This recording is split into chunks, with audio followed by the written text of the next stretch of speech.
So over the last year, Model Context Protocol, or MCP, has gone crazy. There are basically MCP interfaces for everything, whether it's Slack, Canva, Brave, Outlook, you name it, there is an MCP interface for that. And the reason it's gone crazy is that we finally had a standardized way of calling tools. But a problem with MCP is basically MCP interfaces return text. So you connect with your host, i.e. ChatGPT, VS Code, Claude, you call the tool, you get your result back, but it renders it in line as part of the conversation as text. What it didn't have until now is a standardized way of presenting UI interfaces. And that's where MCP Apps comes in. It was launched about a month ago, and it's the first official extension to Model Context Protocol. And probably the bit that surprised everyone is it was co-authored by both Anthropic and OpenAI, building upon the MCP-ui community project. And that means two direct competitors have now agreed on one shared interface for interactive AI interfaces. So that means any UI that you build upon MCP will work on ChatGPT, it will work on Claude, in fact, it will work on any interface that supports the standard. And how it works is pretty simple. All you do is declare a reference to a UI resource in your MCP tool, and then basically the host will go off and fetch that resource and render it within a sandbox iframe. So pretty cool, huh? Yes, unless you've written your MCP server in anything other than TypeScript. And if you have, then it gets pretty complicated pretty quickly. So today, I'm going to show you how you can properly decouple your MCP servers from your MCP UI, and how I built a component library that makes that a whole lot easier. So first things first, just to make things a little bit real, I'm going to show you how MCP Apps works within Claude and ChatGPT. So I've got Claude open at the moment. I am going to click on settings, and we're going to add a new connector that I built with an MCP server already. So I am going to go to connectors, and then at the bottom here, I'm going to add custom connector. I'm going to give it the name chart.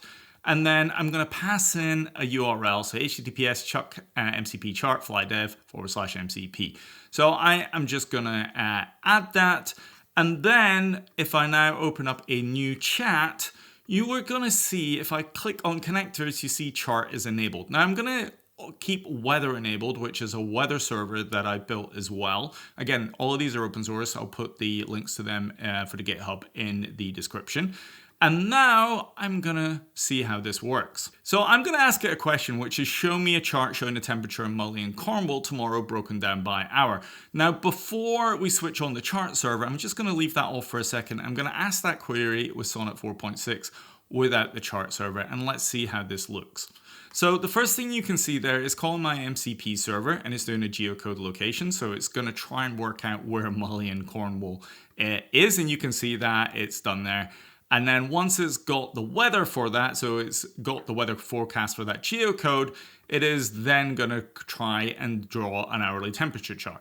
Now, because I haven't given it access to my chart server, it is probably going to generate some React code and then do that. Now, that's fine, but it's not consistent, and therefore we're not going to get the same results every time. And if I go to ChatGPT or whatever, it's going to look different, and I don't necessarily want code running. So there you go. That's a pretty awesome chart. But as you say, it's going to generate code every time, and it's not going to give me the same result. So let's do this a different way. So I'm now going to open up chat.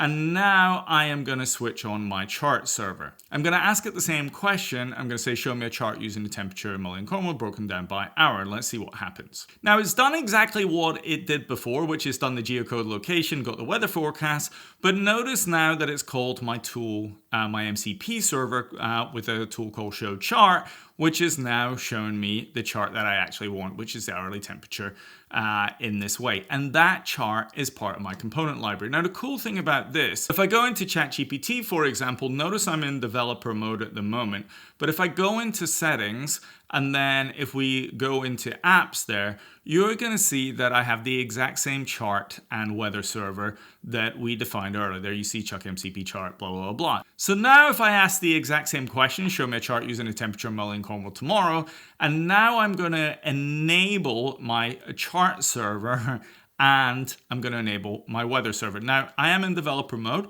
But this works exactly for the same for anything in the marketplace, the apps marketplace, because they're all written with MCP server support and MCP apps. So now what should happen here is when I run show me a chart using temperature Mully and Cornwall, what should happen is it's going to call my tool. So it's now going to call my weather geocode location. And then once it's done that, it should call the exact same chart tool. So we should have the same response. There we go. It's came back. It's done the same tool calls as we did. It called my weather server, etc. And there you go. There's the exact same chart that we saw on two different UIs. In fact, if I wanted to, I could go a little bit further and we could run the same query from my MCP-CLI, which also supports MCP Apps. So if I say show me a chart using temperature Mully and Cornwall, using MCP CLI, we will get a chart that looks exactly the same as Claude and ChatGPT. And if we look at that, you can see the exact calls that have been made. It's done a geolocode to go and work out where Mully is, and then it's gone and got the weather forecast. And then once it's done that, it's going to make the call to the chart server. There we go. You can see MCP CLI has made the same call. It's done a geocode location. It's done a get weather forecast, just the same as Claude and ChatGPT did. And then finally, it's made this call here, which is to chart from JSON, which is the chart server that I created here. And then if we look back at the browser, there's the exact same chart running localhost there. So again, it is a standard. And again, if we want to look at the tools there, there's the exact tools from the chart server: show chart, chart from CSV, and chart from JSON. So there's three reasons this becomes super important and why it's not just a send them a link to a web app type thing. The first one is context, which is the app lives inside the conversation. You don't switch tabs, you don't lose the thread. The UI is right there, part of the conversation. It's next to the question that generated it. Let me show you what I mean there. So if I just come back into MCP CLI and say re-render this as a bar chart. So you see I've still got all the context from before, blah, blah, blah, show me a temperature, etc. But now it's just going to go and update that chart to be a bar chart instead of a line chart that we had before. So again, if I come back into the browser, you see there's my interactive chart and it's now changed from the line chart. And again, you can do the same within ChatGPT. We can just say change this to a bar chart, and of course it will do the same thing. There we go. Same chart, whether it's in ChatGPT or whether it is running from MCP CLI. The second thing that makes this important is bidirectional data flow. So the UI can call your MCP tools. The host can push data into the UI.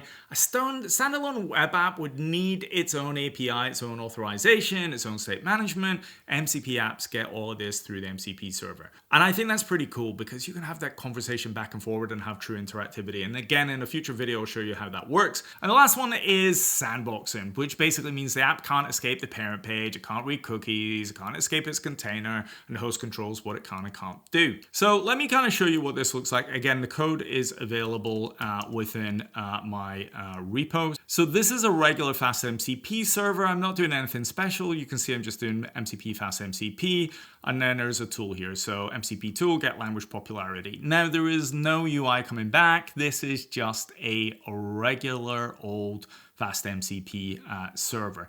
Now, if I run that for a second, so we will just do a uv run simple server.py. You can see it starts up on port 8000 there.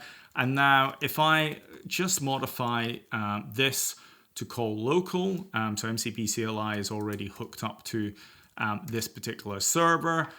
Anything that runs on 8000 it will run. You can see there's the tools, which is get language popularity, show the get language popularity chart. And you can see because it doesn't have a UI element to this, it tries and draws a chart there using ASCII art, which is kind of cool. But it makes the tool call as you would expect there. So if I now switch this to how you would call a manual server in fastmcp, so we'll just run the same, and then I'll show you what the code looks like there. Then if we just run this one more time, we'll run the exact same thing in MCP CLI. This time, if I look at tools, same tool, show chart. But now when I say get the language popularity chart, it should spin up a chart in my local window as before. So we'll say yes to that. If I go into my browser, you can see there's Python, JavaScript, Rust, Go, and you can see that's the exact same style of chart that we had before because it's using the same component. That is the key thing. It's using the same component, and I'll show you what that is in a second. So let's have a look at the code there for a second. We will go to manual server. It's a little bit complicated in fastmcp. But again, I'll show you how I've simplified that in a second. So the first thing that I want you to see here is that we have a regular MCP tool. So you see there's MCP tool, just as we had before. But there is a new keyword that is added in here, which is meta. And that is probably the key thing. So we need to have some metadata associated with that. And then you can see here, there's a resource UI. So in this case, I've specified the resource URI as UI language /chart. And then you can see here, CDN URL, it's associated with a link to a chart. We'll go and look at that, what that looks like in a second. And then if we look at the definition of the chart view for that resource URI that we set there, you can see what I'm doing there is I'm making a really nasty call. So I'm basically going to go and call that chart v1 there. I'm going to make that call, and then I'm going to get the results from it, put it in a cache, and then return that down there. So now when we look at show chart, you see it's going to do this return. It's a special call, which is return call tool result. And it's going to send back its regular content, just as it would have done before. But now it's going to send this structured content in fastmcp, which has the type, the chart popularity, the data. But basically, it is now, because I've got that meta as part of this in the resource URI, then it's going to render out the chart. And that is basically how it works.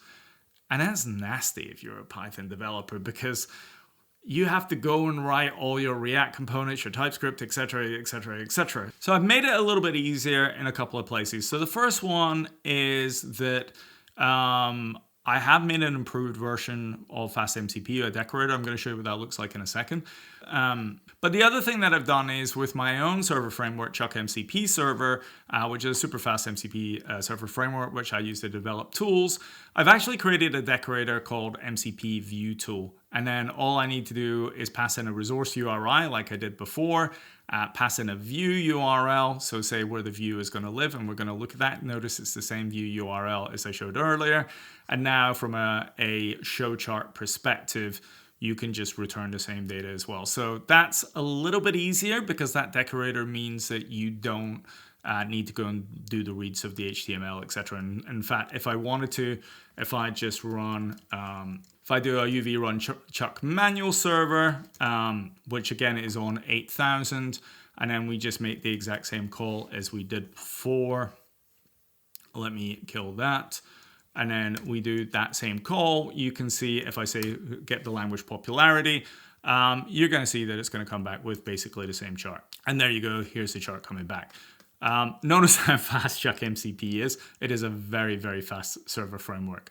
That's the reason I built that. So that works pretty well, and I think that's the simpler. I did make it a little bit easier for both fastmcp and chuk-mcp server, which is if we now go into a decorator server in fastmcp, one of the things that I've done here, and again, I'm not going to go into too much of my video, but in my GitHub repo chuk view schemas, what that allows you to do is wrap up React components that I pre-built, and I'll show you what that looks like in a second.